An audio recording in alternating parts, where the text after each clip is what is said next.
Malacis, malacis. Dziedāšu, ceļojīti skaitīšu, pie puķites tev dāvāšu, savu puķu iedošu. Vai, cik skaisti. Nu, es ticu, ka tu esi cēl. Jā, bet jau būs 5, bet tam bija 4 gadi. Malacis, malacis. Malacis, malacis. Nu, tu dziedi. Apašāvos, bumberim cepšības. Divmetrīga eglis, filmegli, iemežu ģimeni. Helikopters izglābīšu jaguāru. Krabis ķemelācim, lipu mušaņas ņaudošu odu. Pēlē runcim, sasien šalli, trusis uzlēj ūdeni, vienreiz žurka, kāpā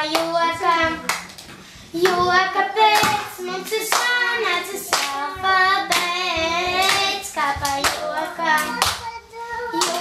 pēc mums ir sanācis alfabēts.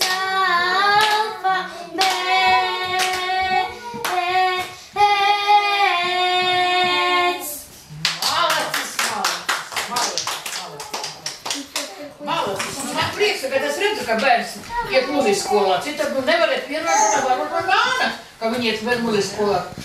Pasku man obas stāst, jā? Velti varbūt visur vadās. Stāst, ka iet mūziskolā.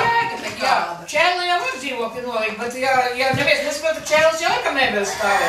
Izrādās, ka tomēr spēlē un dzied bērni. Nu, čēlu var tā kā pakaramo, jo mums Jā.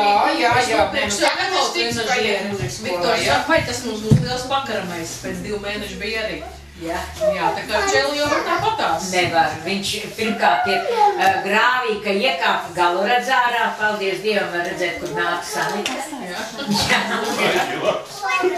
Jā, tas gals ir dikti garš, un tad mums tās lociņš aizmirstās mājās. Un pirmdienās tad mēs skrienam uz dejošu, tad viņš paliek skolā, un tad jādomā, kā mājās dabodam. Mums ir visādi. Nē, mēs nepaspējam citās. Mums tās salikt stundas ir, ka mēs parīti, un te nokļūstam 6. Bet mums to vajag. Ja tas nav, tad ir beigts. Hiperaktīvs, ja?